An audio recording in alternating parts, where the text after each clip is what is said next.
Ladies and gentlemen, welcome back to another photo mishmash. This one being broadcast live October 24th, 2018. And as usual, I'm joined by my good friend and co-host, Steve Scourge. Steve, how are you doing today?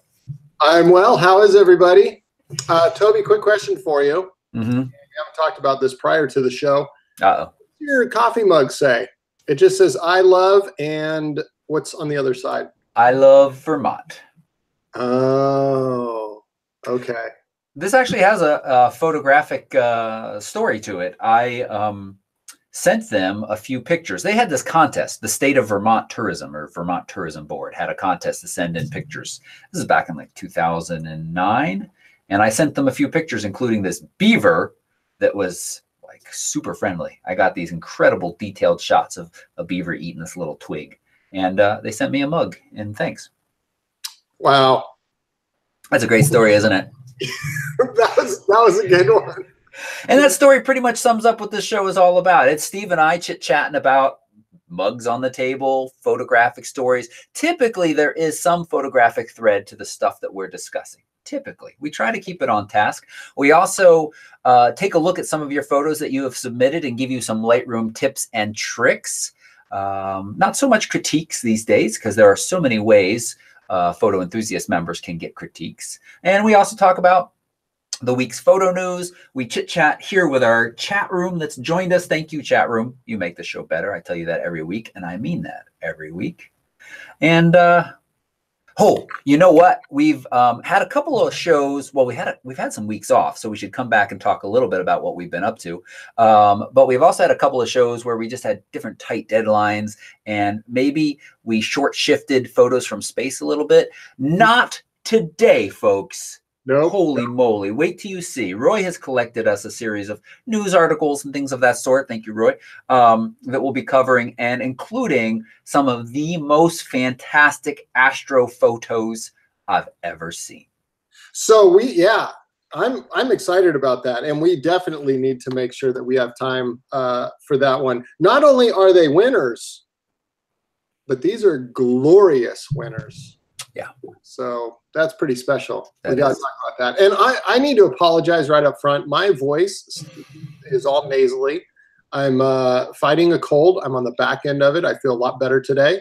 I've been knocked out on NyQuil for about 3 days straight. And so that's nothing new. Anyway, so that's the explanation for that. Otherwise, I feel pretty good. Just the voice is just finally coming back, which is nice. I don't know if Renee agrees, but I like having my voice. I like having your voice too. And even if it is a little rough around the edges, appreciate you being here and taking some time with us all, Steve. Thank you. And you know, speaking of fantastic images, and David McKay's in the chat room. I noticed that because he shouted in all caps, Beaver. You caught that one, huh? Yeah, I caught that one. I need to share a fantastic image that showed up today, courtesy of David McKay. Oh, that is awesome. So this is a shot that David captured when we were in the West Fjords. This is an area near Red Beach or Red Sand Beach in the West Fjords.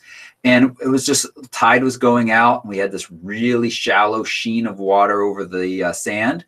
And he captured this image and it showed up at my door today. And David, thank you. Seriously, thank you so much. It is fantastic.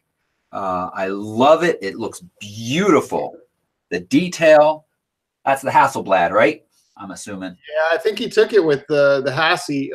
Is that a 24 by 36? Do you think? It yes. Looks like it might be, right? I think that's right. It said on the package, but I was so excited I didn't even look at that. I think 24 by 36 sounds, well, it's a little shorter than 36, isn't it? Do we think it's a 20 by 30? I'm not sure. David will tell us in the chat room what it is. This is, we should say, from Bay Photo, which is one of our sponsors, not the Mishmash sponsors, but a photo enthusiast member sponsor. I mean, I guess in a way, because it's all part of the same thing. And when you submit images for the monthly image review number 2, where you, Steve, David, Allie, and sometimes special guests sit down and critique those images and then pick a winner from each month, you win I mean, in the past, people have won prints like this. This is, I mean, hundreds of dollars right here. And that's something, if you're a photo enthusiast member, that you can be part of. And it's just one of the ways to get critiques as well. So just keep that in mind. And Bay Photo does absolutely fantastic work. And I'm not saying that because they're our sponsor. I'm saying that because you, Steve, and David and Allie have been working with them for years. I jumped on board when I found out they were a sponsor and have been absolutely blown away by the quality. Yeah, and I was curious about the size of that one because tonight, literally right after this show, I'm hitting submit on, they've got a Rose system where you put it on your computer and you can load things in and it gives you a preview of what you're going to order. And so I've got an image from Iceland that I'm going to order tonight, and 24 by 36 is the size that I chose. And I think that looks pretty good. So anyway, yeah, I know. And also after Iceland, I know that David has printed out a number of images. He kind of took me on a FaceTime tour of his downstairs, showed me some of the pictures that came from that trip. And I'll tell you guys, I know we've talked about this a bunch of times, but Bay Photo is, in my opinion, the best place to use out there. Always select their color correction. Let the pros handle that. But if you compare it to other image processing houses, I even worked for one for quite a while, and I got to admit, Bay does a better job. And Costco, they do an okay job on a budget, but Bay Photo is well worth the money, and their prices really aren't that bad. In fact, my employee discount was just barely less than their retail prices, and they just did such a better job. I use them for all my clients. I use them for all my own personal stuff. David's got a ton of images at his house, and they're just beautiful. And now you've got that one, and I know you've printed off a couple images. They just do great work. So can't hammer that point home enough. They do. And David, it's a 20 by 30, so just a little bit smaller. I love it. It's a good size. You know, we do not, in our new place, which Caleb's just noticing that I am in my new studio, a little bit better than bunk beds behind me. Still, I did a lot of work today on getting the sound quality up. What will happen in the future is some more work on making this back here look a little bit more presentable. But I'm pretty happy with the light and the sound in here now. Just, it's the background that we need to take up another level. And this isn't so exciting for just the mishmash, but I'm set up in such a way here that I'm pretty sure that that camera can stay exactly where it is, which will let me record videos much more efficiently than when I have to set everything up, check focus, double check everything's plugged in. And almost all of the lights, actually all of the lights, are hanging from the ceiling too, which is cool. There's nothing to trip on down at the floor. So yay for owning a home. It feels exciting. I can nail crap all over the place. You should be a YouTuber as a profession now. Now that you got the whole setup. Just go full time with it. Yep. I can't remember what I was talking about with my kids, but I was like, hey, I'm a YouTube star. And they're like, no, Dad, no, you're not. Your dad who sips coffee or tea from a I Love Vermont mug. And proud of it, too. So, Steve, go ahead. Jinx, you owe me a Coke. So speaking of sipping things and YouTubing, I'm pretty excited because it'll be here before we know it. December 4th, I'm flying out, staying the night at your new house, which I can't wait to see, on your new couch, which I can't wait to snuggle the dogs on. And I don't know, am I sleeping on that couch? Well, it's kind of up to you. You could take the couch or you could take the good old bunk bed because those are still here. They're just in a separate room. Yeah. Okay. Well, I'll probably take the bunk bed. But more importantly, well, not more importantly than snuggling the dogs and seeing you guys, but we've got our next batch of drinks and cribs super excited about. Yes. You know what? I still have one more to release. I actually have watched it to make sure it is public worthy. It's actually quite good. And that will come out, I think, this weekend. I got another video coming out tomorrow. So actually, there's been a little bit of a lag as we've been traveling. And I'm excited for you to return to our place or to be here and record more of those. But talk a little bit about the Southwest trip. The Southwest trip? Yeah, I mean, we haven't had a show since the Southwest trip. Isn't that right? We haven't. No, it's been a while, I think. Yeah, it has been a while. It's just been such a blur, and we're going right into the Smokies trip here in about a week, but well, a week and a half. Anyway, the Southwest trip was just awesome. I know at the welcome meeting you had mentioned that has become or is becoming your favorite domestic trip, and I can't necessarily disagree with you. That we did that trip 3 times this year, and I never got tired of it. I mean, the slot, in my opinion, the Slot Canyons morning is the highlight of that trip. I mean, you could literally just spend days and days in that place. It's just so magical and cool. But then after that, you leave, and we had one of the most incredible days you can imagine at the North Rim of the Grand Canyon. We were snowed out the day before, 2 days before, and we decided, okay, let's veer out of the way on our way up to Zion and try it again. And we ended up just getting the greatest weather, and then a few days in Zion. It was an awesome tour, and I think the people had a great time. Yeah, I agree with everything you said, and I love that area. And you know, have just started to tell people that I'm going to be returning with a small group in probably September 2019, really focused on just Zion National Park, which has just been. Yeah, I've loved Zion for many years. First visited it in like 1997 or something like that, but then really hadn't been back until this year, and now I've been there 4 times, and absolutely love it, and want to take people back and hit some more of the little out of the way, kind of hiking a little bit further, a little bit more adventurous spots. And so that's planning.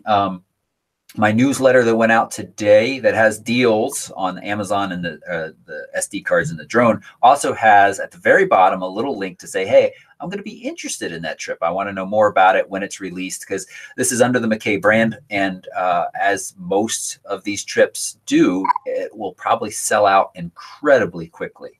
It's going to be very small. So you want to be, if you have any interest at all, there's no commitment to signing up on that pre-list. It's just to say, hey, let me know before you let anybody else know, or, well, whoever else is on that list.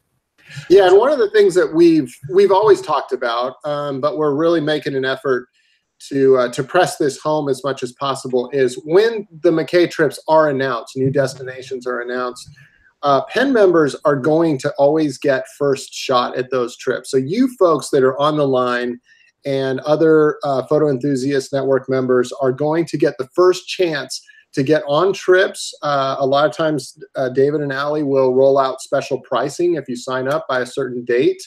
And, you know, they're always willing to work with you on having payments done before a trip. So if something isn't happening for a while, you can just make payments to them prior to that trip. That's what my wife and I did before Iceland back in 2015.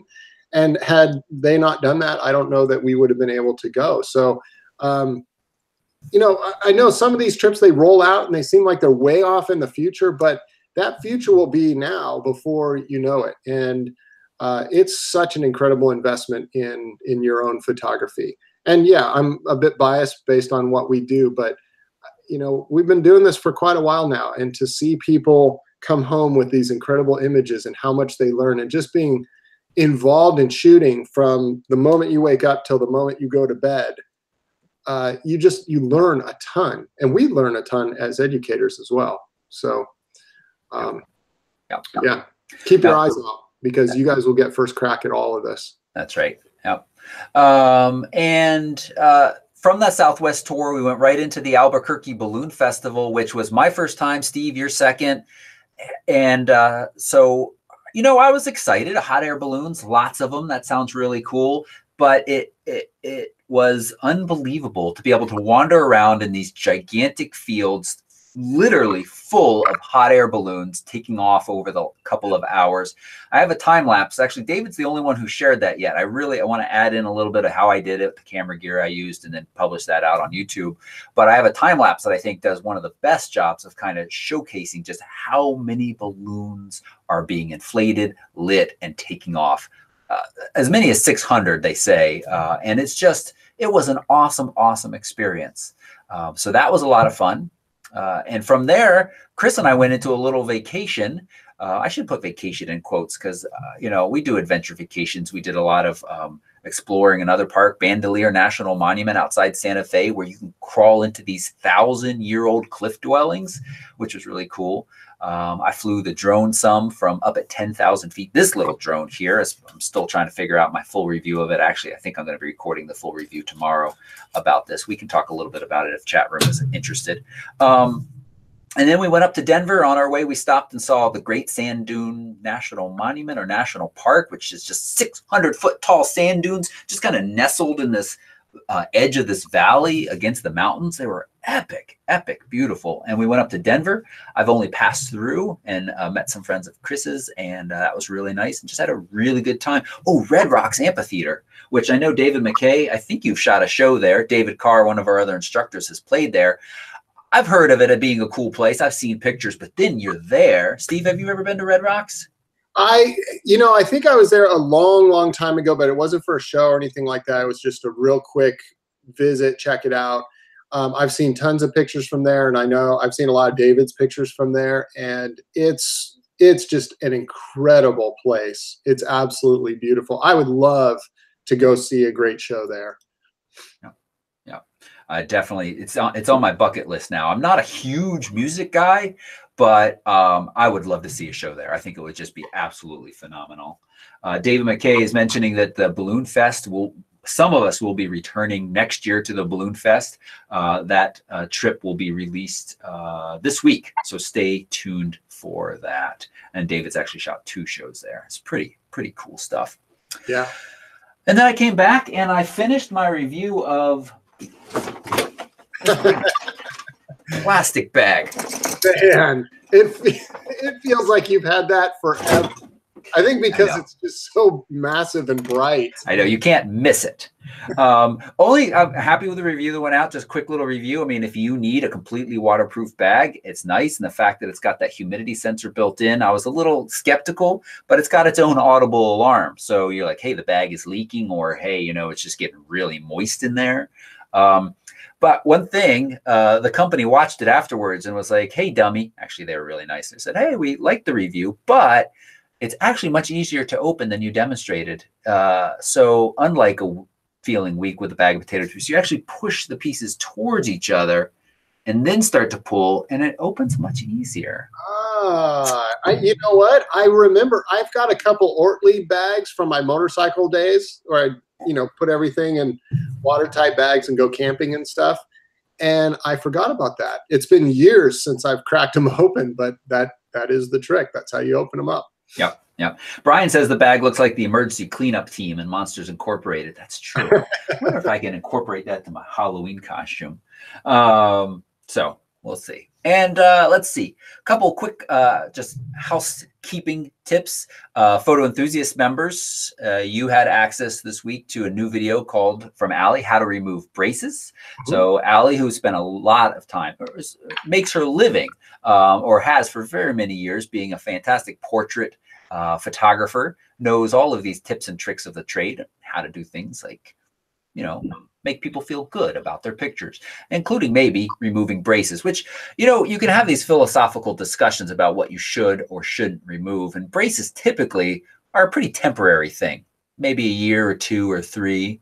And so if you're having family pictures done, you don't necessarily want the fact that you had braces for a period of time immortalized. So you get rid of them. Yeah. I mean, I guess it kind of depends on how far along you are in the process. I had really jacked up teeth, so I wore braces for a couple of years and straightened everything out. But if we had taken family portraits back then, or actually I do have some old pictures of me with braces, and I'd want them removed because it is a temporary thing.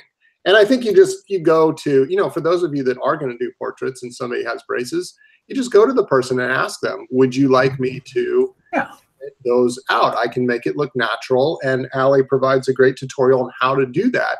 But I think personally, I think that's fine. I know that if I had braces, I would actually want somebody to take those out for me for that picture, for the longevity of that picture anyway. So yeah, I think that's a great tip. Yeah. And then David's the Tuesday tips. And I talk about these every week, but I want to say it again. The Tuesday tips, the weekly email you get from one of us is worth the price of admission alone to the Photo Enthusiast Network. I'm super proud of every tip that has gone out and the content it has and kind of the variety of content from, one of my more recent one was kind of how to research, how do we figure out where we're going to go, what time we're going to be there, what kind of light we're going to experience, the tips and tricks, the apps I use, the techniques I use for figuring that all out. Or to David's most recent tip of going out and photographing with others and using a golf analogy that I just love. And I saw a few emails that he got as feedback that were all really appreciative of kind of the analogy and the support. And that's a big part of what the Photo Enthusiast Network is all about, is a kind of supporting you wherever you are in your photographic journey. Yeah, I will say, I know I've talked about this before on this show, but my photography, my formal education as a pro photographer really took off when I took the Portrait Academy that the McKays offered. And this was years before I even took a tour or became an instructor or anything like that. And the reason that I took that class is I came from the corporate world and I just didn't know many other people that were as passionate about photography as I was. There was no pen. There was, none of this collaborating that was going on. I didn't even know where to look for it, but my local McKays, had a name with their portrait studio, and they were offering a class. And what I recognized is that right away I needed to go out and photograph with other people, and other people that knew what they were doing, but then other people that were like-minded. And so that was kind of my first step into collaborating with people. And I'm still in touch with people from that first class today. We're still on Facebook together. We still share things together. Some of them are pen members. And photographing with others, I will say personally, is what springboarded my entire photography career. And I'll be, I'm pretty introverted, actually. I do the show and everything else, but I like to huddle away and do a lot of things on my own. And when it came to photography, it was kind of a big step for me to go out with other people and listen to other people or people. And once I did, my photography really started to take off. Yep. So great tip, David. And if you haven't read that yet, folks, definitely check it out. And that's the whole reason we've got Pen, is to encourage each other. I'll say, and I love going on these tours and photographing with other people because seeing what they capture. And I'll say, from the Albuquerque Balloon Festival, just as a recent example, I got a couple of pictures that I like, but then we had that image review and kind of Lightroom lesson where we all sat around, they submitted their pictures. I was blown away by stuff that the participants had seen and captured, images that were just fantastic. A couple of those were people who had stuck close to David. So next time, I'm going to stick a little closer to David and be like, what are you looking at? Because it's so easy to be like, yeah, I know what I'm doing. And I got totally overwhelmed so quickly in there and was like, oh, there's a balloon. Oh, there's another one. I'll take this way. Okay, this way. And then I'm looking at these pictures and I'm like, I got a lot of pictures that feel very, very similar. Why'd I take so many? Why wasn't I thinking a little bit more in depth about what I was capturing and trying to make a little bit more interesting photos? I mean, I got some, but not nearly as many. I mean, there were a couple participant photos that just absolutely blew me away. All of them were fantastic, though. Yeah, I think the real problem is that Sony shoots so fast and it focuses so quickly that you shoot. You got to slow things down. I mean, invest in a medium format system, and that'll really help you out. I got a cheaper solution. I could just put a really slow SD card in.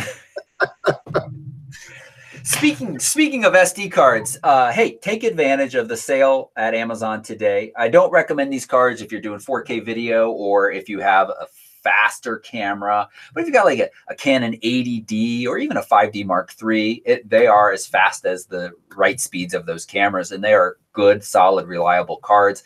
Like a 64 gigabyte card is $15 or I don't know, $18. It's super cheap. Plus a bunch of storage and memory, flash drives, backup drives, a G-Tech drive, 6 terabytes for $140. I've got 2 G-Tech drives sitting back here that have been running now for, running up on, I think 4, 5, maybe even 6 years. What is it? It's 2018, 2012. yeah, I think close to 6 years. And they're still going strong. So I highly recommend. So take advantage of that. And it's the white version of this drone is on sale for $799 with 3 batteries. So we were driving back from Nashville today. We went out there for my wife's work, and your email came through. And Renee is, checking email as I'm driving the car, and she goes, "Oh, we just got an email from Photorec Toby," and she said, "Have you seen this?" I said, "Yeah, I saw it right before we left." And she said, "Yeah, but did you see the white drone on sale?" So she told me about it, and man, I was so close to pulling the car over and ordering that thing. It's nice. It's not the newest. It is this one, which is what 2 years old or so, but it's still. I go back and forth. What's that? It's a great deal. I've got a gift card for B&H burning a hole in my pocket. It was just so tempting, but it's an outstanding deal. It's $200 off. Yeah. Yep. But it's more than that because of they're throwing in the 3 batteries as well. Right. So it really is a good deal. And I'll be honest, I get the Zoom version in for review in the next couple of days, and then I'll get the Pro, the 2 Pro in for review soon. And having it will probably make me want to upgrade. But right now, those new drones are certainly better. But just like when we talk about bodies, you shouldn't upgrade every body that comes out, unless you've got some very specific need that the new one fills. You're much better off spending your time and energy either learning to use your camera better or upgrading glass if we're talking about cameras. But with drones, learning to fly better, learning how to create a cinematic shot, getting out there, taking a trip with the money that you would use to upgrade. So, I'm a little hesitant to say, yeah, I'm definitely going to upgrade. But then again, I might get that Pro 2 and see those higher res files and be like, oh, gotta have it. Yeah, that 1-inch sensor is going to be pretty killer. Yeah. So yeah, about that. But to your point, I mean, that Mavic Pro is still an outstanding drone. The Air, now how much is the Air? If you get the Air with a Fly More pack, what does that run you? That's a good question. The Air with a Fly More pack.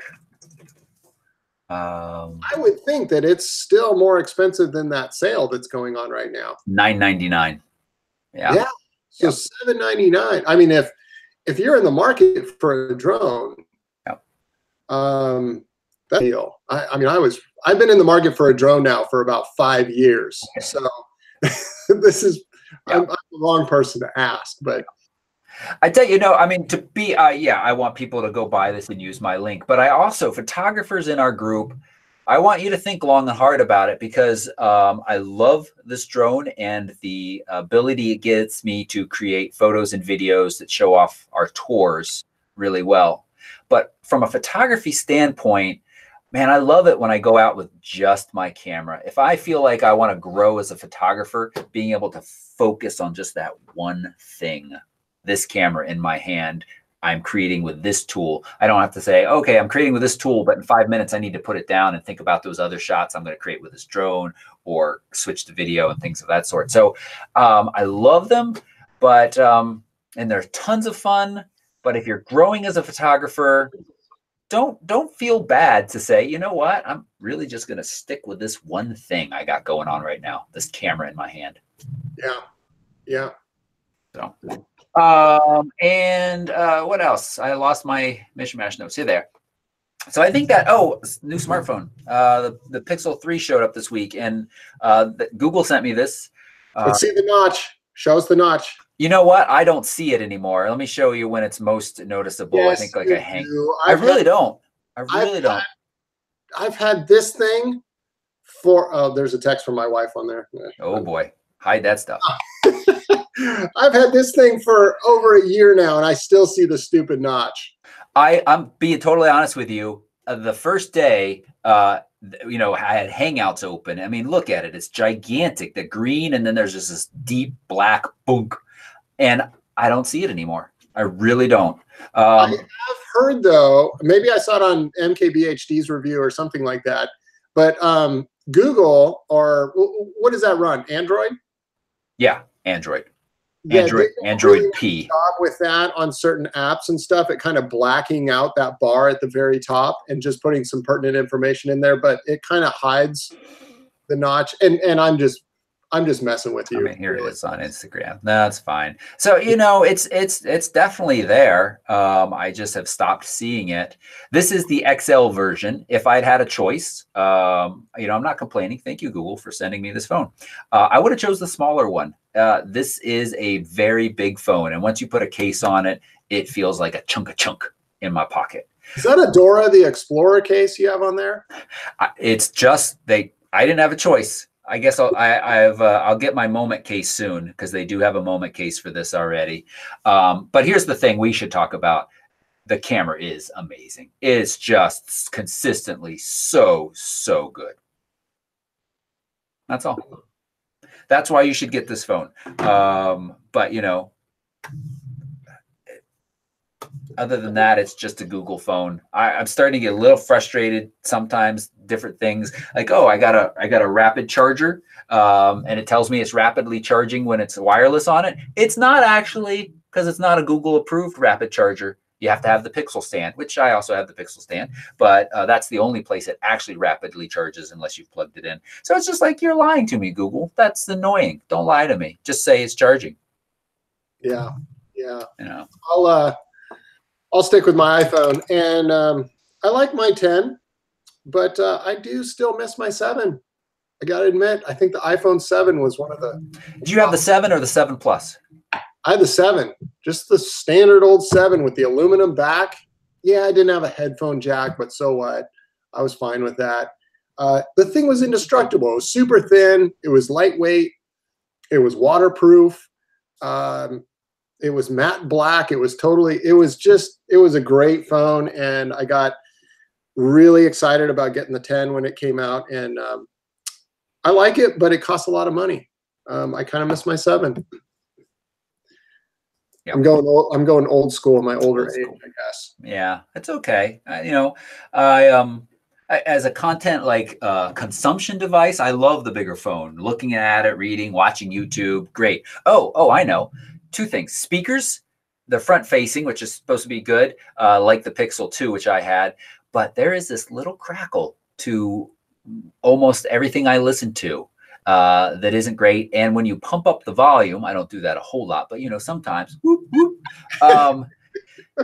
it starts to really vibrate. I heard other reviewers talk about it. I was like, how bad is it? Oh, it's pretty bad. So, I mean, you know, it's the best camera phone out there, but is it that much better? And you got to suffer through some of those other things. But I do love the kind of pure Google experience. Although most camera manufacturers, both, I've had Samsung, I've got the Samsung 9 Note over here that I've just finished up using, and their overlays, they're kind of like what they put on top of the pure Android experience isn't really as bad as it used to be. So that didn't bother me too much. I didn't realize you were such an audiophile. I'm not. That's the thing. I'm not. I watch Idol, and I'm like, I turned to Chris, like, was that a good singer or was that a bad singer? I can't tell from, you know, their faces. So it's not obvious. Huh? It is. Well, here's how it happened. I started to watch our Drunk Teak on it as a review, and I was like, oh, where's that crackle coming from? You know, I'm super sensitive to having crappy audio. I've had it enough times on this channel and been like, oh, why is it crackly? And then I went to the computer. Wait, it's not. All right, let me watch somebody else's. Let me watch this Ariana Grande video. Nope, no crackle there. That was the gurgling of my 4th Manhattan of the night. Yeah. So, yeah. All right. Yeah. Okay. Let's get on with it. Let's get on to some really helpful stuff. And this is where we take a look at a few of your photos. So we're going to dive into our Lightroom tips. Just a reminder that you submit these at photorec.tv/LR tips. And do not submit these for critique. Photo enthusiast members, you have multiple other avenues of getting your photos critiqued. These are really for Steve and I to kind of look at in Lightroom and give you some tips and tricks. I mean, we kind of touch on critiques, but that's not the goal here. The goal is to teach you a little bit of Lightroom. So I'm seeing a bunch of beautiful images submitted by you all. So let's see, what do I have to do? I have to share my screen and the whole screen and click here and here. There we go. All right, and everybody can see that, I hope. I was just kidding about Ariana Grande. I listened to a bunch of REM today, just for your information. Oh, nice. Yeah, Good call. good call. I had some new songs I hadn't heard in a long time. Okay. REM does? Yeah, I mean, actually, I don't know how new this was, but it was a song I'd never heard before. Oh. It's The End of the World. Have you heard that one? Oh my gosh. Just kidding. Oh boy. Okay. All right. First up, we've got this Kevin Walk photo. I'm betting it's a little bit of, 30-second exposure during the daytime. Beautiful. Yeah, very nice. Very nice. And here's long exposures during the daytime can be tricky because you often will get these hot spots, these brighter areas that just, even with, I'm assuming you had a heavy ND filter on, Kevin, because we got blue sky up there. Even with that, you can get that. And in this case, our exposure here is very even and very nice. 30 seconds. Looks 30 like seconds. F16. Yeah. I'm going to try a couple of things. I see a little bit of funniness over here on the edge. That's, so wait, this is raw, right? This is right out of camera. There's no no edits have been made, right? No, I believe this is a TIFF, so I believe Kevin has worked on it. And if I had to guess, I'm going to say that you did a little bit of work over here on the edge. I see repetition that doesn't look exactly natural, and we have a little bit of a sharper line on that right-hand side. Yeah, I don't know what those little dashes are, although that could have been just pixelation on my computer screen here, but it's kind of a repeating pattern in that reflection down there. Yeah. I think the easiest way is just to crop that in a little bit. I would do that. And then, Steve, here's what I would do, and you tell me what you think. I get a gradient, drag up from the bottom, and let's just see what adding some clarity to this reflection does. And maybe, not too much, just a little bit. If you dehaze it slightly. Oh yeah, I did add clarity. And a little bit of dehaze. I don't like the blue now. Dehazing makes things blue too. Always watch out for that. But a little bit of dehazing just kind of makes some of those lines that are already there show up a little bit more, I think, and pop. You could go the other way if you wanted to kind of soften that reflection. I think there's arguments for that as well. It's kind of a taste thing, but using that gradient on a reflection is often a really easy way to get it to look a little bit more like you might want to. Anything else? Well, I will say, first of all, if this has been worked, I like the work that he did in terms of exposure and tones and all of that. It's very pleasing. It's natural. It looks good. It looks really clean, especially with that longer exposure. It looks nice. I don't know if the original file would have any additional room. It looks like it was shot wide, 15 millimeters or something like that. Yeah. The tree on the far left is, I've talked about this before with pictures. It's part of a story that ends abruptly to me. I like that it's actually included in there. It's kind of a nice foreground element, but there's just not quite enough of it showing for me. I'd like to see at least half the trunk, you know, if not a little bit more. So I don't know if there's room to bring that in. Otherwise, I would kind of do what you're doing right there, Toby, is if it's being cut off too abruptly, I would probably just crop it out or, you know, out or something like that. But it's a cool photo. I'd also say, now this you can't fix in editing. Well, you can, it just takes a lot of work. But if you're shooting this again, and I don't know if it's even possible, is to be up a little higher to cause some separation between the top of the dock, the railings on the dock, and the background, the background line, or the horizon line there where the water meets the trees in the back. It matches up so closely that it just becomes kind of a point of tension for the eye. And you want to try and find some separation on that. Maybe a different angle, I don't know. But you know, having said that, it's a beautiful image, and I love what the long exposure did for the clouds. I think it looks really pretty. Yep. And I like the fact that it's very still, but then you have all the movement is kind of happening in the sky. That looks cool. Yep. I agree. One other thing, when we cropped in on the left of the tree, I agree. You know, I noticed originally, see how we just are kissing, just barely touching the end of this kind of cloud reflection down here. Yeah. And I like coming up a little bit to make it seem like that's a little bit more of a deliberate, we don't know how long it goes, but by showing that we just are right there at the end, it feels a little bit more, a little less thoughtful. And I like trying to be as thoughtful as possible.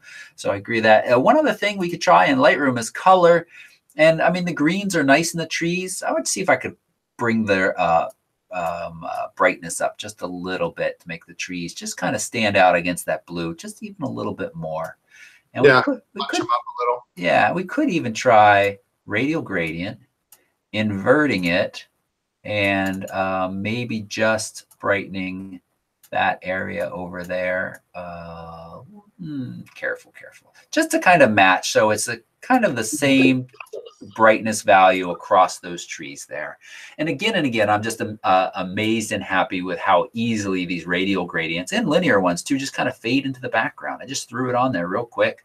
And if you're struggling with its, fading, you could feather it. And of course, the range mask tool, which is really powerful and now has the option. This is brand new as of last week, this new Lightroom depth. But I really think it's just like your Apple photos. What other camera is creating with a depth mask built in? I have to research that a little bit more. None of our DSLRs or mirrorless cameras that I know of is using that, but you can then mask based on depth if that information is in the file. So that's pretty cool too. All right. Nice done, Kevin. Yeah, good shot. David Newbold has got this very cool weathered barn with a little, it's a very cool Southwest still life. Is there a little bit of information about this? I'd love to know where. I want to go photograph this too. I know. This looks totally cool. Yeah. No more. Just titled it Go West.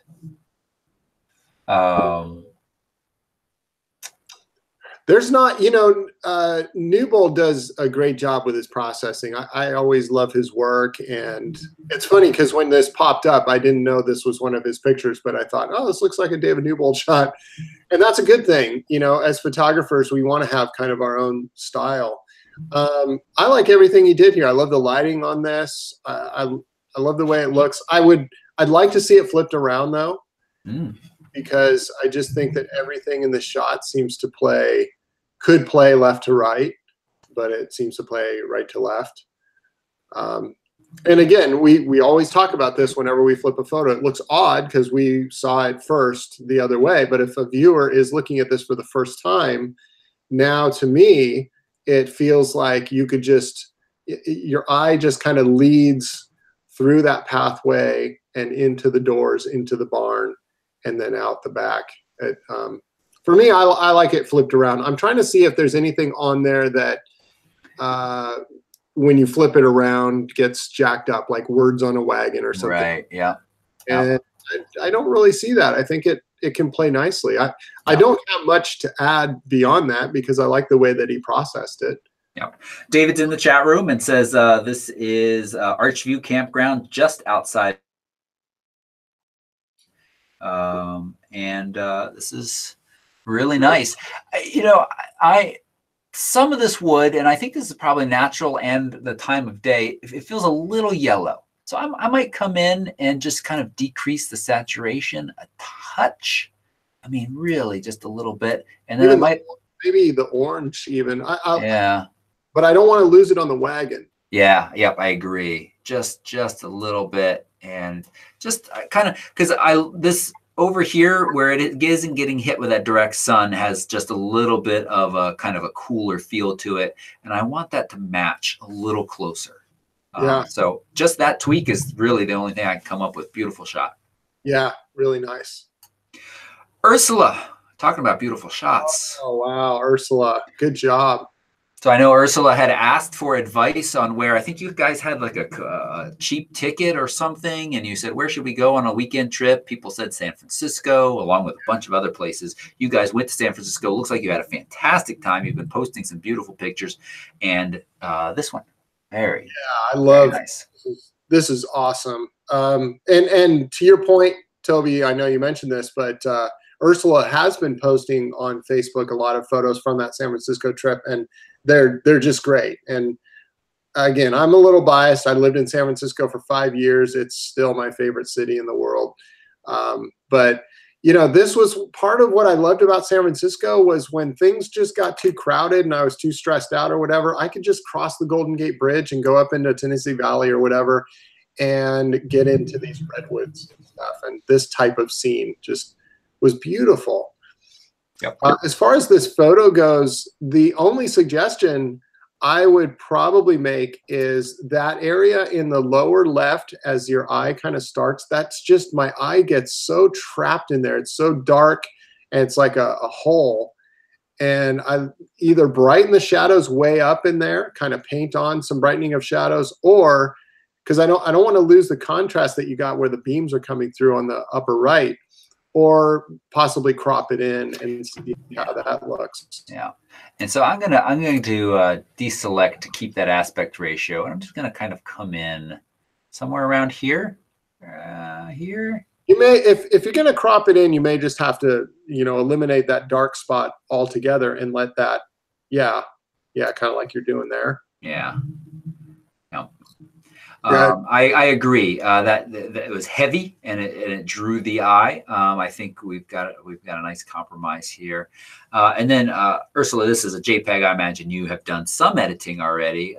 I don't know. You know, it's pretty nice. I might bring the highlights down just a touch, just a little bit. Yeah, it brings a little bit more definition to those beams. And now if you wanted to define those beams even a little bit more, you could do a couple of things. Let's go back to my radial gradient tool. If I had to pick only one Lightroom tool to use for the rest of my life. No, just kidding. And let's just kind of maneuver it over here where this darker one is. And let's see what happens if we just bring the, we got to invert. And then let's bring the exposure down a little bit. And look how it kind of really starts to define that. And let's right click, duplicate, and move that up here and get another one. Kind of set that definition. If you wanted to, you could really shrink it down. Do have to watch out, you know, in front of the trees, but it actually seems to be working pretty well. You could lower the feathering amount, and let's duplicate it again. And let's move it up here and make it a little bit longer. And rotate it again so it's coming from the right place. Yeah, so what I like about what you're doing there Lightroom just crashed. Is crashing Lightroom? Yeah. So you're on, Steve, while I bring Lightroom back up. Super helpful. Yeah.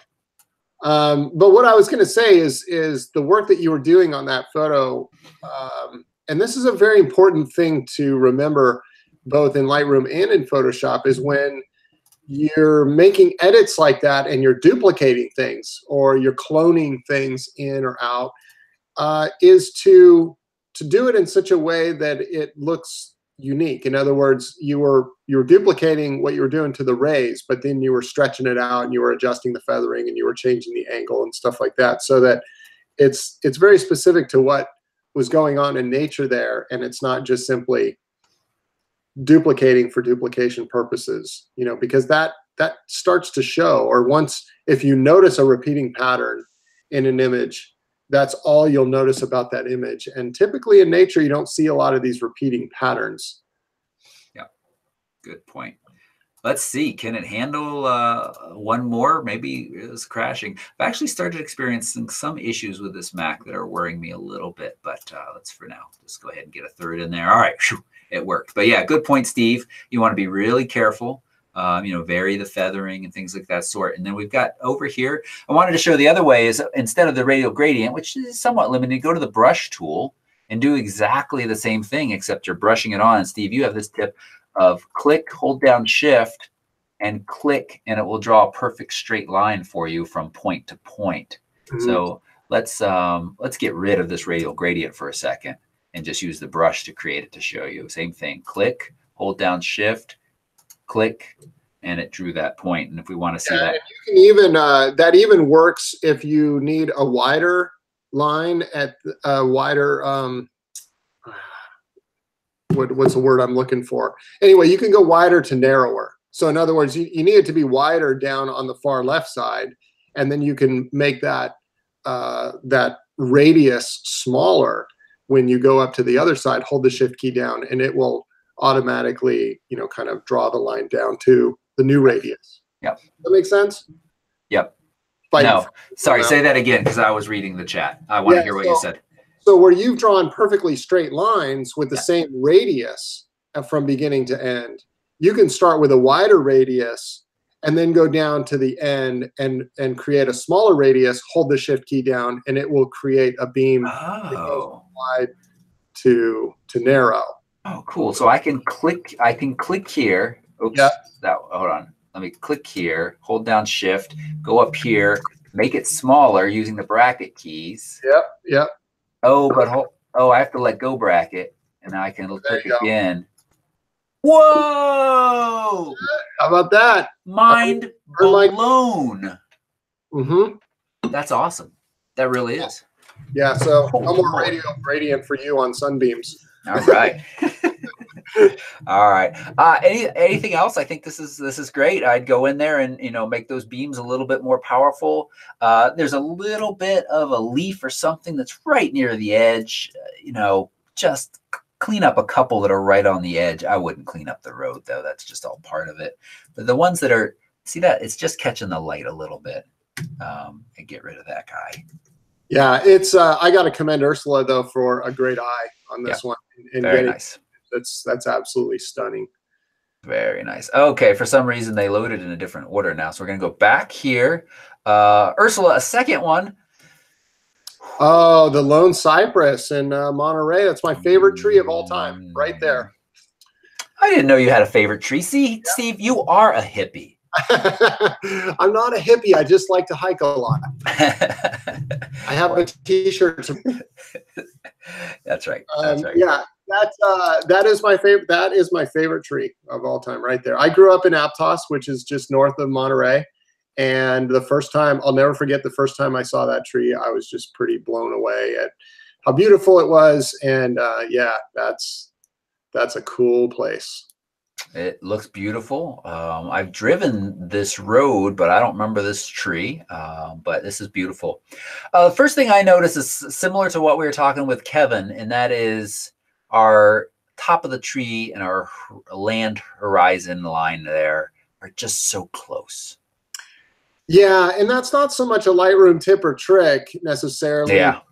It's simply just a reminder to look for these types of things when you are out shooting. These are the little tiny details have a big impact when you're comparing, a good photograph to a great photograph. And just getting a little bit of that separation can really help with the impact of the story. Yep. So yeah, just something to think about. And yeah, I don't know. The foreground at the very bottom, I almost want it to be wider. I want to see more of that. I like that it's included in there, but there's just maybe not enough of it, or it kind of goes away and then it comes back. Yeah.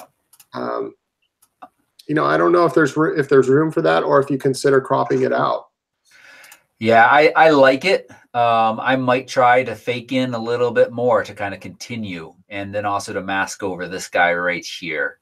Yeah, I did that at Horseshoe Bend on our Southwest tour. I took a really wide shot. It was actually a 2-shot pano, and I stitched it together, and I did some angling, some transformation adjustments on the angles of the rock walls and stuff. But when I did that, I lost some of that foreground, and so I ended up going in and cloning in foreground from either side and kind of bridging the gap. So where this is Ursula's photo also, right? Yep. Where there's kind of that loss where you see the ocean come in. Maybe consider bridging that gap with some of the foreground. I don't know. Or clean up some of the sticks or something. Because I do like having that extra layer in there. Yep. Kate's asking a great question in the chat room. How should she have put the tree below that horizon or above? That is a really good question. I would say just based on where you're standing, your real option is just to go above, stand up on a table or a car hood or something like that, or just grow, another foot. Well, that would be getting lower. You, as the photographer, right? If you get down lower, the tree is going to come up and poke through the Yeah, horizon. I'm sorry. I was saying put the horizon line above the tree. Yeah. So you just see blue behind the green tree. Yeah. Yep. I agree. That would have been really nice if you could have gotten it flamed. It sounds like, Ursula, you were already holding the camera at arm's length above your head so you could catch the water down at the bottom. Clearly, you need a drone, Ursula. I heard there's a deal on one today. But I know it is tough. And I always feel bad when we give advice on some of these things because, like, you all can listen to them and say, well, that was impossible for my current situation. But it's things to think about when it's not impossible in the future. And yeah, completely framing it in the blue would make this pretty powerful. Or if that's not possible, then stick it up enough that, again, it's back to that kind of being deliberate, really seeming like I chose that this should be right here. And when things are just barely touching here or there, it never really seems too deliberate to me. And I don't mean that to take away from this picture. Overall, this is a beautiful picture. Really like it. Yeah. Okay. Nice. And I mean, I think you've already edited this fairly nicely. The tones are great. You could maybe try to purple up the sky a tiny bit more if you wanted to, but a little linear gradient. But otherwise, I think it looks beautiful. And actually, I've talked about this before too. Is I like how smooth and soft the clouds are, and then it's a fast exposure on the ocean, so you have all the detail of the water. Mm-hmm. That's a nice contrast, and I think she did a great job on the processing. It's clear. It's a large file. I mean, you could easily print this into a nice image. Wow, it is a 9,000 by 5,000. That's larger than a single shot, isn't it? Is this did you stitch? Because the Art Mark II is a 4,200. 9 times 5 is what, 45? Yeah, right? 45. 7. How did it get bigger, Ursula? Tell us how it got bigger. You could have sized it that way in Photoshop too. That's true. That's true. Yeah. Okay. We'll hear from Ursula in a minute, but we'll move on here. She said it's a pano. Gotcha. Yeah. Okay. Makes sense. It's a beautiful image. Well, this is very, very nice, and it seems thoughtful, which is what I like. Look at how we've got space above the top, and it's just very carefully about the same amount of space, left and right, centered. A nice little inviting path into this kind of garden. I imagine myself strolling through here, looking at some beautiful fall colors. Yeah. This is a D&G. I think Caroline, well, it doesn't have any edits to it though. Maybe you've edited it already, but they didn't come through. I might bring the shadows up a little bit more. Just a bit. And maybe overall exposure touch. And this is where you get in personal preferences. I typically like my images to be fairly bright. And maybe I'll just bring the highlights down just to kind of preserve some of that color in there. What else?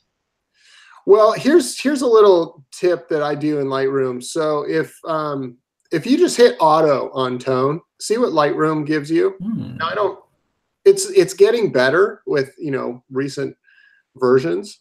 So what it typically does is it brightens it up and it brings the contrast down and it brings highlights down, shadows up, and then whites and blacks move left and right. It did actually a pretty nice job here. It's a little hot in certain areas. Now you've got a bit of a highlight on the roof of that building or that structure that I'm not too crazy about. But that at least gives me kind of a base of where Lightroom thinks a proper edit and exposure should be. And what it did was it increased exposure by a stop and a little over a stop, it looks like. It's hard for me. Yep, just over a stop. So then I reset the sliders back to 0, and I kind of just know, okay, well, maybe I should bring my exposure up a bit around a stop, maybe a little shy of that because it was a little bright for my taste. Contrast, sometimes I go down if I want to brighten the image up just a little bit. So it's weird because with the Hasselblad, I typically bring contrast down a little bit. With the Canon files, I typically bring contrast up slightly. So it kind of depends on how the file appears. But in this case, I might bring it down just slightly because you have some really dark areas and you have some really bright areas in the very back center. So I would probably bring contrast down just slightly to brighten up some of those shadows And then highlights, definitely bring those down to preserve what's back there in that kind of blown out area. Now we've got it back. Shadows come up slightly. So I find a lot of times that my sliders they're different than what Lightroom will give me with auto, but they're not too dissimilar at the same time. And then I work, salt on food in the presence section with clarity, dehaze, vibrance, and saturation. So, I mean, anyway, if I'm looking at an image, I'm like, how do I even get started? I usually just kind of click auto and say, all right, well, here's what Lightroom would do, and let me just take that into consideration as I'm processing this photo. Yep. I think it's a great tip. Lightroom Auto has certainly gotten much better in the latest versions. Caroline mentioned, this must be Caroline's image. She says it's an HDR. That's a good thing because it gives you a lot of range to work with in the darks and the lights. You can kind of see that in the very background where that would be pretty blown out. You've got the detail back there where we brought the highlights down. So that's good. That kind of shows the power of HDR. One thing that I will advise our listeners against, however, is if you use in-camera HDR, which I know a lot of Canon models have, it produces a JPEG file, and it's a high-res JPEG file, but it's a JPEG file, and that limits what you're able to do with it. The whole reason behind HDR, in my opinion, is to have that high dynamic range, is to have all that to work with in addition to the data. So I would bracket, just take 3 separate exposures and then blend it together, HDR in Lightroom, which is probably what she's done because it looks like you have a lot to work with here. Yeah. But, just in case that wasn't done, I advise people to blend in Lightroom as a raw file, not in camera. Yep. Yep. Nice. Agree. Yeah. And I think we've done some good stuff here. I don't know if I would do anything else. Would you flip this around? That was the first thought I had, just because the path goes off to the other way, off to the left. Ooh. I personally like that. I like that too. I don't know. It's just so funny. It's pretty rare when you flip an image that right away it looks better to me. Usually because I've been looking at it one way, I'm like, oh, and it takes a minute. But this, pretty quickly, that curve really spoke to me. Yep. Yeah. And if I would go into Photoshop and I'd probably remove the painted lines on the road down at the bottom, just because they don't really go anywhere. They kind of break up and they're not necessary. So just to keep the consistency of just the black road, I'd just take it out. That's minor, but nice shot, Caroline. Looks like a lovely place. And now I imagine that you went around that corner and you found this little ladybug. Oh, yeah, very nice. All right, let's there's our 1-to-1. Okay, so you it's probably cropped in pretty tight, judging by that size. Yep. Big enough for Instagram, but a little bit bigger than that. It's a nice shot. I don't know if I would suggest anything. She says, I don't know if I like it because I know this spot. Oh, she was talking about flipping the previous photo around. Yeah, and that's the other thing is when you know a location and you've seen it, that makes it even harder. But for somebody, you got to keep in mind, the viewer, for somebody looking at it for the first time, or you're talking about photographic elements, or as we talk about in the review for competition photos, those types of things are considered. So you can leave it alone just as it is. It was a beautiful shot. But if you're going to go to something where there's standards applied, photographic standards in an image competition or something like that, where those lines go, how they play does become a factor. So just something to consider. Yep. Very, very good point. There's a little hints of blue in here that I might try decreasing just a bit. You get, I don't know, I don't want to call it kind of chromatic aberration, but it's certainly, you can get some funnier colors at more macro levels. And so I've just simply reduced the saturation a little bit and up the luminance. I'll do that to kind of wash out a color kind of see. It gets a little bit brighter. And so other than that, I don't know, you said excuse your dirty fingers. You'd been in the garden, but that's okay because you found the ladybug. You could try cleaning up those 2 bigger ones right there, but I don't know if it's important. I think this is a very nice little image. Yeah. Macro is, I haven't done enough macro. One thing I do know about macro is you got to get the focus super sharp. Yeah. That's one thing I definitely know. And when you crop in real tight, it starts to introduce a lot of noise and stuff like that. They can look out of focus. So that's where it gets really kind of tricky. But like you said, if you're just going to share it on social media and it's not going to be a really big file size or anything like that, absolutely, it's awesome. And this little one is just adorable. Yeah. I just enabled profile corrections and just clicked on that. Your finger had just a tiny bit of green fringe, and honestly, I'm not sure if I even battled that back, but it didn't really need it either. It wasn't distracting. I think it's very nice. All right. Hey, great selection of images. I almost hit stop broadcast. I want that other stop button. So that was our Lightroom tips and tricks for this photo mishmash. Thank you for those folks who submitted your images. Really beautiful. And I hope we'll see more photos from you all in the future. The Photo Enthusiast Network is growing. We need to get some more folks feeling comfortable enough to put their work out there in front of people. I know it's a little daunting. Yeah, what's nice to see, and it was always intended this way, is the community board image 1 review is really designed to be a collaboration among members, talking with each other, giving some feedback and stuff. And we kind of kicked it off, and I'll admit that I need to do a better job of logging in on a more regular basis. We've just been, tour after tour.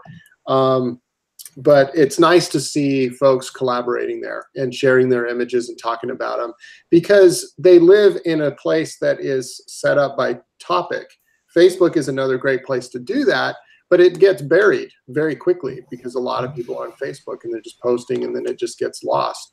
So if you haven't already, gone to that discussion board and kind of chime in and help people out. I always say iron sharpens iron, and that's exactly what that is there for. Yep. Finish my tea. So we got to wrap this shit now. But we're working on wrapping it up. But we got our section of Tech Barf. This is where Steve and I kind of chit chat about a little bit of tech. Don't spend too much time on it. As I said, I am getting a review out of this drone, which in many ways should be compared to the Mavic Air in price and kind of size and performance. I had a lot of issues with it, though. It has some really nice features, and there are some reasons you might want to buy it over the Mavic Air, but the issues really hold me back from recommending it. But I will say this, related to our news, DJI, there's a video going around that shows one of their drones in a testing simulation being rammed into the wing of an aircraft. It's not pretty for the aircraft. I mean, these things are plastic, but man, these batteries have chunk to them, and you think back to physics class and this moving through the air in a certain direction, being hit by a plane moving at 150, 200 miles an hour, can create some negative effects to that wing. So DJI is actually asking for that video to be brought down because they say it is not accurate of what would happen in those testing conditions. Don't reflect the real world. Interestingly enough, another news article that I saw, it's not on our list, which you can find all of these at photorec.tv/MMH for Mishmash highlights. If you want to hear more, read more, see these pictures for yourself. There's a fly in my studio. God, fly, I'm trying to be professional here. Where did it come from? I'm almost completely sealed in. Interestingly enough, the little parrots, they don't have any no-fly zone. There's none of that information or built into their brains. You go fly this wherever you want without your remote controller or drone beeping at you or stopping you from flying. Whereas the Mavics and DJI has worked very hard and closely with the government. And there are places where I'll go to fly this thing and it says, no, you're not allowed to fly here. Or there are places where it says, are you sure you're allowed? And I have to check yes and say I'm responsible for anything bad that happens. And, you know, many of those cases are closer to airports and other places where you have to really follow those rules. So, I mean, that's a real, in some ways, for a consumer, that's great. If you live in one of these places that's outlawed, but it's kind of ridiculous because maybe it's an abandoned aircraft, an airport. I've heard of that. People not being allowed to fly near an airport that has not seen planes land on it since like 1950 or something. This is a great little drone. But then the bad of it is, well, I kind of, as somebody who's flying in planes often, I kind of like the protection that no dum-dum is going to be flying their drone up in my flight path. So it's interesting. So how tall for you or folks in the audience? I was at a hotel in Nashville last night, and I was on the 34th floor and having a little bit of dinner before going down to my room. And there was a drone came right up. We were area. It was a beautiful place, but this drone came right up and it was looking right in on us and kind of filming the scene that we were sitting in. But my question is, that seemed like it was higher than 400 feet to me, but I could be wrong. Well, 34th floor, should that be around 340? Is that right? I think so. I think it's about 10 feet. 10 feet per story. Yeah. Yeah. Chat room. Somebody check on that for us. Right there. Yeah. So, yeah, you should be limited. And this does, I mean, it does limit you to that 400 feet. Here, and same with a DJI, you can't take it higher than 400 feet above where you take off. So that it's interesting. Sometimes for me flying in the Southwest, I'll take off, and that cliff that I want to get above and film is way higher than 400 feet above me. So it doesn't really, do that much for you. You have to hike a bunch and then take it off as well. So. Well, I flashed my Starsky and Hutch badge at them and threatened to come after them, but I don't know if I'll ever see that footage. Yeah, I mean, we really only hear the horror stories and the bad news stories of people being idiots with drones, and it's a huge industry. I'm sure DJI is spending enormous amounts of money on lobbying to keep these things from getting regulated out of existence. But it's an interesting future that we're going to be in as they get more powerful, quieter. I will say that for the Parrot too, it can be very quiet, and have longer flight times and bigger ranges. Yeah. Yeah. So, yeah. All right. What else? One of the stories I noticed was about Adobe Photoshop, and I meant to mention this earlier when we were working in Lightroom. The most recent update to Photoshop, it's interesting. They've changed some of the gesture controls or the keyboard shortcuts now. So where it used to be like a Command Z would take you back one step, but if you wanted to go multiple steps, it was Option Command Z, and you could keep going back. Now it's just like Lightroom. It's just Command Z and keep tapping Z to go back. And I think you can also adjust the size of the brushes with a 2-finger swipe on your mouse, kind of like you can with Lightroom, instead of just going to the bracket keys all the time. And I think there's some other changes that they made, but it threw me for a loop because I just updated my Photoshop and I went to go use it, and I was using standard keyboard shortcuts and kind of got all messed up. Yeah. But I just noticed that there was a story in there about skin correction or something, color correcting skin in Photoshop. Yep. That's from Erin Nace at Flern. And she shows you how to, which is fantastic, shows you how to utilize Photoshop's selective color adjustment layers to quickly and easily dial in the perfect look for portraits. So if you're doing some of that, I would go watch that. I will say that, Photoshop got updated in the last week along with Lightroom. My Control Z still only goes back one. I've updated it. I still have to do the other one, the Control Alt Z, to go back more than one step. I was surprised by that. I'm not sure why.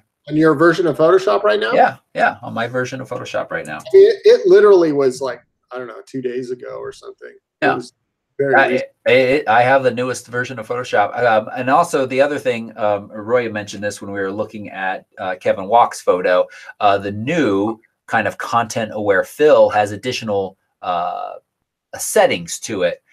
You know, I don't think it really is any different, except that you have those additional settings to play with. So let's see real quick. Let's see if I'm a dum-dum or not. So I'm going to share my screen again real quick with you all. I'll share just this Photoshop window. All right, we're looking at my Photoshop window. And let's say that let's get a green brush on there. And then let's change to a black brush and draw a couple things. And now if I do Command Z, see, it just goes back and forth like it always has. How come, people? How come by Photoshop? How come? See, what was weird is now when I updated it, Option Command Z would just go back and forth, and then when I just kept hitting Z, just like Lightroom, it was just kept backing up. So that's weird. I wonder why mine's updated that way and yours is. Is it under interface? But I haven't changed settings either. Tools. Yeah, I don't think I had either. Enhanced controls. I don't know. So it annoys me because I do want that. I like being Control Z, being able to go back further. What I typically do is sit here with the history panel open and just click back when I screwed up, because usually it's a couple clicks I need anyway because I screw up that bad. So, but I don't know. Version 20. Photoshop version 20. Wow, version 20? Oh, wait. Mine says 19.1.6 release. Oh, my gosh. But I go to my Creative Cloud and my Photoshop does not say update. Oh, wait. I have two versions now. Oh, what? Adobe. Yeah, it's Photoshop 2019. So are you opening Photoshop 2018? I'm opening 2018. Yeah, because my old icon down in the dock was 2018. That wouldn't work. Sorry, I should have mentioned that. CC 2019. It's a whole new version. Yeah. So I was in that new version the other day somehow because I had the different, but somehow I got the old version back. You probably have both on your machine now, and it just opened 2018. Wah, wah. Hey, we got to the bottom of it, though. Hey, we did. We figured it out, but I look like a dum-dum because I'm opening the wrong version.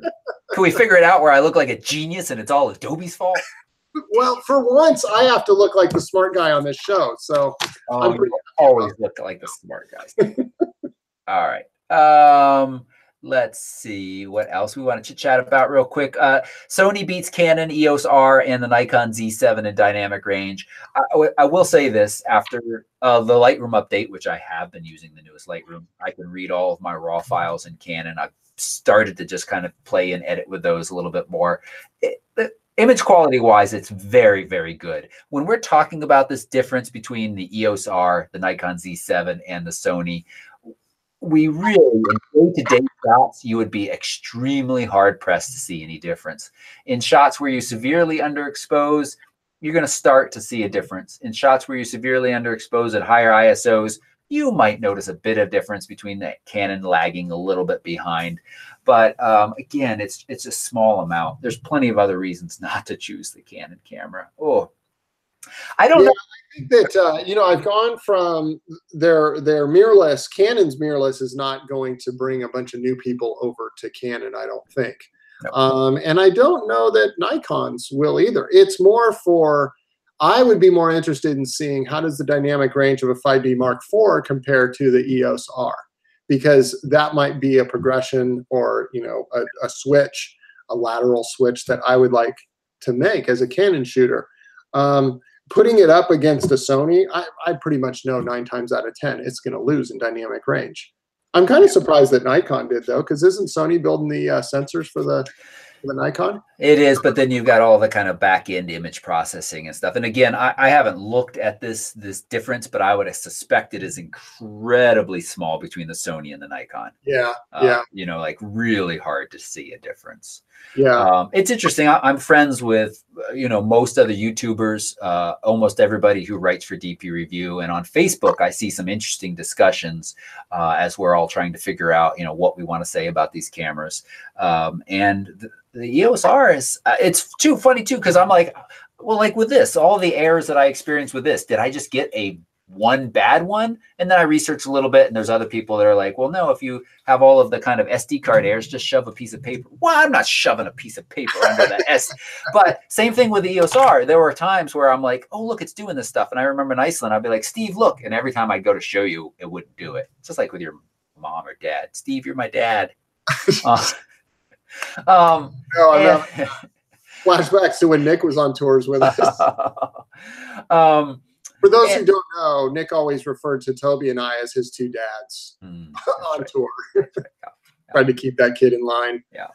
So, you know, but then I see, oh, no, I'm not the only one experiencing this error, that bug, or, oh, that one thing I experienced that I just thought was something dumb I did. No, that was the camera being dumb.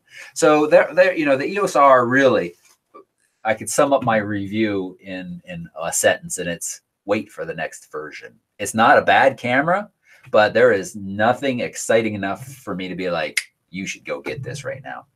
Yeah, I know there's a lot of rumors about early 2019 Canon doing something more with a higher level pro version or something else. So we'll see what happens. There's also some rumors about the EOS or the 5DS and SR being combined into a super high-end mirrorless and foregoing a new DSLR version of the 5DS, which, I mean, that camera, the 5D SR, is one that I always kind of coveted, always wanted. Didn't buy it. And, you know, in typical Canon style, they just kept putting off updates and putting off updates, and it's gone kind of dark now, radio silent for a while. So we'll see what happens. But, yeah, I would, that money that was burning a hole in your pocket to go buy the first Canon mirrorless or even the first Nikon mirrorless, I just don't know that it needs to be spent right now. Or, I mean, Sony's been killing it in the mirrorless realm. And no doubt, Canon and Nikon, I am confident, are going to come to the table with some great products over the years to come. And it's going to become a more and more crowded area. Fuji just said that they will never do a full frame. They're sticking with their sensor and medium format. So I guess that's pretty good news for, if it holds true, good news for Canon, Nikon, and Sony. But you got Panasonic coming on with full frame. So, you know, it's interesting. And, you know, I haven't shot with a Nikon Z7 yet. Caleb is dying for me to do that. He wants to hear the review. I still have to send back a bunch of stuff. It's still going to be a little bit, Caleb, sorry. Or reach out to my Nikon guy who I've just finally got a Nikon contact. Let's see if he actually will be helpful.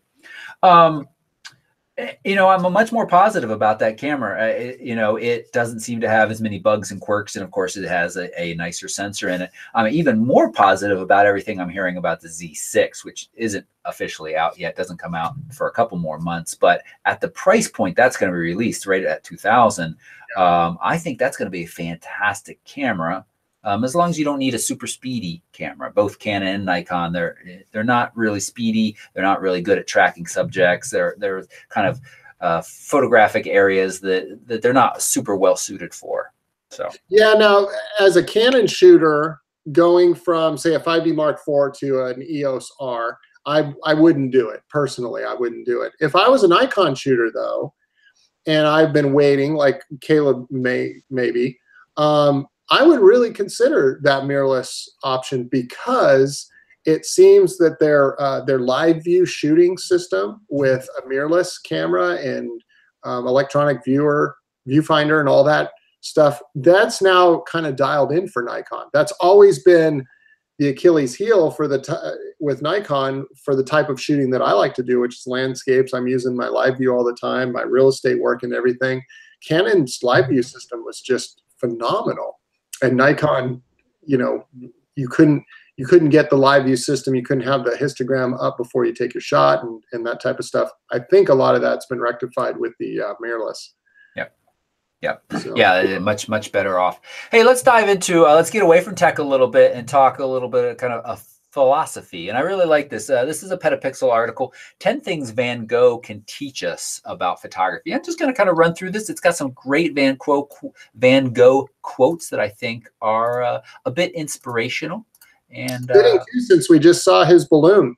That's right. If you watch my video balloon time lapse, there is a surprise and sudden appearance by Van Gogh's head. Yeah. With both his ears, I think, as you pointed out. Yeah, there'd be the balloon would have a hard time floating with that one ear missing. Yeah. So the author of this article is a fellow photographer by the name of Anthony Epps, and he says he just loves Van Gogh's paintings and the way he talks about being an artist. So first bit of advice is kill self-doubt with action. So here's a quote from Vincent Van Gogh. If you hear a voice within you say you cannot paint, then by all means paint, and that voice will be silenced. So self-doubt is the enemy of creativity, and it's one we all face. But self-doubt only controls us if we let it. Plow on regardless. Self-doubt is eradicated by taking action. I think so. That's awesome. I like that.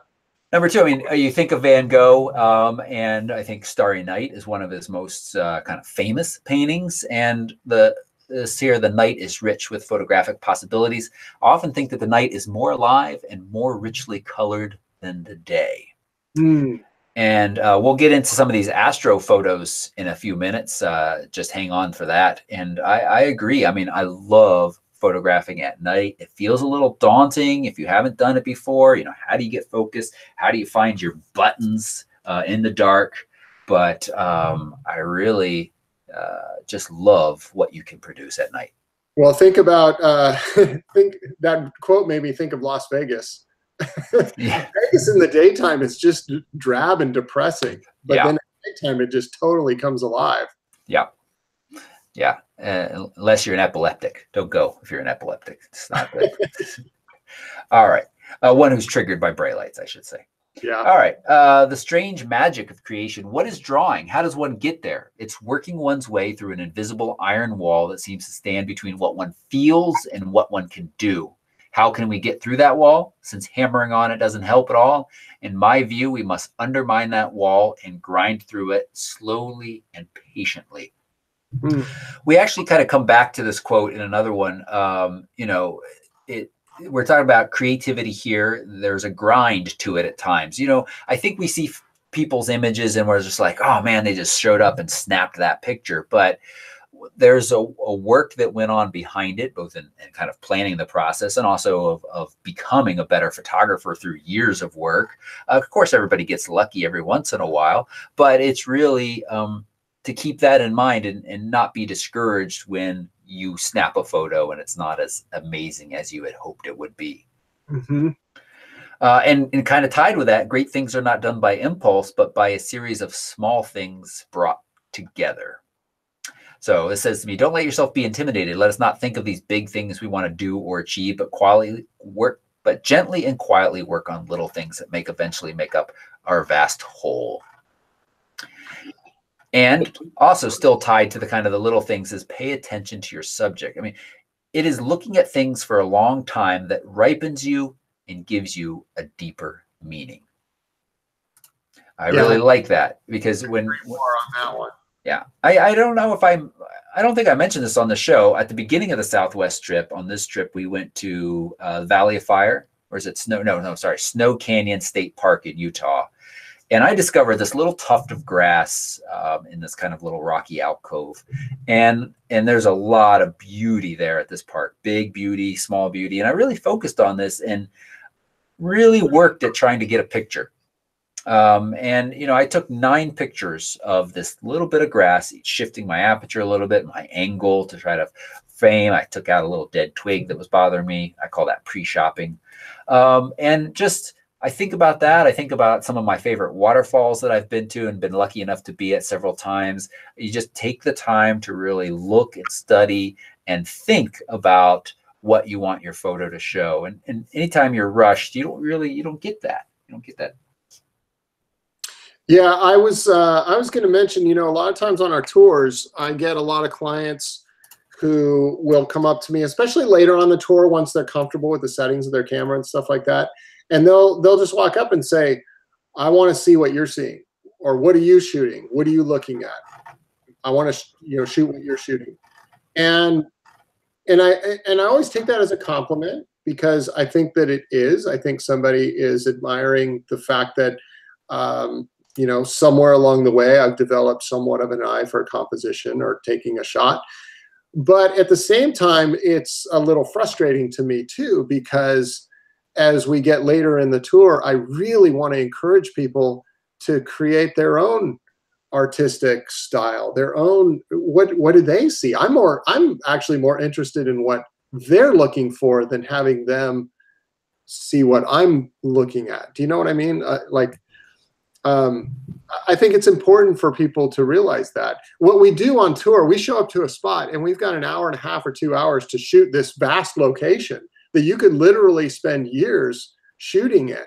So we pull up and then we work with you on your settings and you get these great shots and everything. But it's all to whet the appetite to go home and take what you've learned and then go out in your backyard. And it doesn't have to be macro photography or anything like that, but just maybe study some of the things around you. Think about leading lines, composition, curves. Where would you position things in the frame of the picture? And the more you look at little details that are around you and think about how you would frame that up as a story in a photograph, the more you start to really appreciate some of these little things that are around you. At least for me, it does.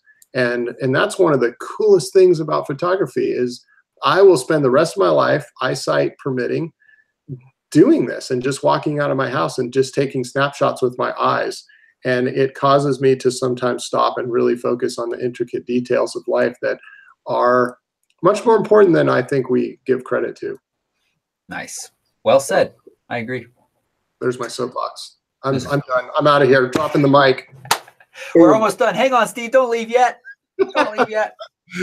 Let us take a look. There's a couple more of those quotes, but again, photorec.tv/MMH. I want to give time to these fantastic astro pictures that are just absolutely beautiful. So let's share screen again.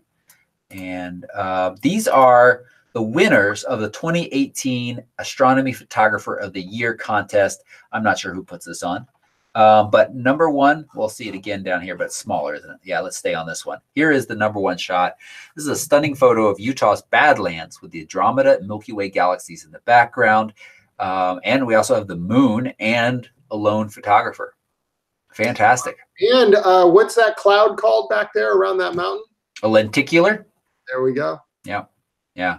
So just a really, really nicely composed, nicely exposed image. I love it. In this landscape, you know, it almost feels moonscape like. I'm curious, you know, I don't know any requirements for this contest. I don't know if this is a single image or not. It certainly could be. With the moon that low, you could get the Milky Way that clear, and Andromeda over there as well. And yeah, of I was course, going to ask about that. And you do, yeah, you've got the moon there, which is, you know, that's giving off a lot of light. So yeah, you can nail this in one shot. But that's an impressive picture. It's a beautiful, beautiful picture. That was the winner. Here, this is called "Speeding on Aurora Lane" by Nicholas, taken in Circa, Finland. Oh, that's cool. Yeah, it is very, very cool. What's interesting to me, I'm trying to figure out here. I can make these a little bigger, I think. Yeah, is this from space? Or, I mean, not from space, but from a plane? Or is he up on a high promontory? I can't quite tell. Or is he just, is it actually just on a landscape? And you know what? Actually, the more I look at this, the more confused I get. Why are there so many stars in the bottom? Yeah, and he says if you look closely, you can see the Big Dipper right in the heart of the. Yeah, right. Oh yeah, right here. So hell, how did this one get created? I don't know. We'll yeah, I think that's part of the allure of it. Yeah. Holy. I know. Awesome. I know. I mean, what, did this person borrow the Hubble for a minute? No. This image taken from Victoria, Australia comprises about 20.5 hours of exposure time. So here I am imagining, well, again, it says image, but I would imagine that this is a series of images that then got tracked and stacked to create this. Wow. Yeah. Yeah, I know. I love the way those stars appear too. That is just so cool. It really is. It really is. And, you know, I don't think I have any interest in me personally creating images like this. I love astrophotography, but I don't ever want to go in this direction. But man, I can appreciate work like this. Yeah. I'm in the same boat. Let's see. By creating an inverted telescopic image of the lunar landscape, photographer Jordi Del Pex Borel was able to highlight some of the moon's finer details taken from a telescope near Barcelona, Spain. Interesting. Okay. All right.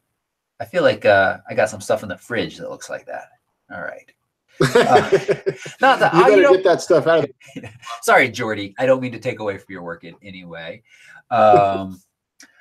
This is an August 2017 eclipse shot. It also has Mars in it over here, which is very, very cool. Huh. Beautiful. All right, we're going to continue. This is the other one I wanted to show. This is a shot that took half the winter to create.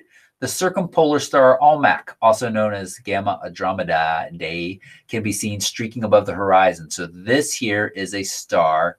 This is an ultra long exposure of what, half the winter? What is that, 3 months? That's amazing. Yeah, that's, wow. That's some dedication there. Yep. And that's amazing. Oh, and this, the 15-year-old Fabian won this. He decided to go out and take some images before an exam at school and got a nice little meteor. Love that it has the trail, the streak trailing away, and the moonlight up here as well. Beautiful, beautiful. And also kind of speaks back to the Van Gogh and the nighttime shots and the life and the color here. Yeah, that's cool. And just a cool Milky Way with a little satellites, Pleiades, and we're done. Do you have a favorite? I think the winner is just amazing. I really like the winner. Do you have a favorite? I like the one just above the spoiled cheese. Yeah, that one. Yeah. That is just that. I mean, the fact that that is a real shot is unbelievable to me. That's cool. Yeah, it really is cool. All right. Hey, I think we're done, Steve. Hey, next week is Halloween. So what do you dress up as? We're probably not going to be. Are you into Halloween? Is that? Are you guys doing something fun? I'm into eating my kids' candy. The dad tax. We the Reese's Halloween. We're very excited to be giving out candy here. Chris has some decorations up and some pumpkins. We're going to be going trick-or-treating with the kids. You know, my daughter's just at that age where maybe she shouldn't go, but she likes candy and she's sweet, so I'm not going to just keep her from going. Plus that's more candy for dad. So, I don't think we'll have a show next Wednesday, but you and I are going to chat. Maybe we can squeeze one in on Tuesday prior. We'll see if that works. I didn't realize it was Halloween on Wednesday until you said something right before we got on live. So we'll look at our calendars and figure out if we can come back to you all next week. But if not, we'll be back with you soon. Yeah, we've got, David and Allie, and then David Carr and his wife are going to be guests at our house next Wednesday. Everybody's kind of arriving on the night of Halloween, and then we're scouting Smoky Mountains, and then the Smoky Mountains tour starts on Friday the 2nd. So we're getting excited about that. So we're going to have a crazy packed house in the Scourge household. We're putting David and Allie in our guest room, and then Carr and his wife are going to be in our grandkids room with the Mickey Mouse. Sorry, David Carr, if you're watching. Lovely. I've seen pictures. It is a lovely room. It is a lovely room. In fact, and the beds, it's crazy because we've got a couple Tempur-Pedic beds, one in our guest room that used to be our primary bed, and then now our bed that you probably see behind me here. But the little cheapo mattresses that we put in the kids' room are probably the most comfortable mattresses in our house. Nice. So funny how that works, right? It is funny. Yep. But so hopefully we'll see you on Tuesday. Thanks for having me on. Thank you, Steve, for taking some time out, and I hope we didn't stress your voice out too much. Feel better soon. Rest up. Yeah, I will. Thank you. Thank you, chat room, for hanging out with us. And Dave mentions that the Balloon Fiesta trip for 2019 has launched. So I imagine he's posted that in the Penn Facebook group. But go look for that if you're interested. If it isn't on your bucket list, it should be, because it was amazing. Thank you, everybody. Cool tour. We will see you again soon. Bub.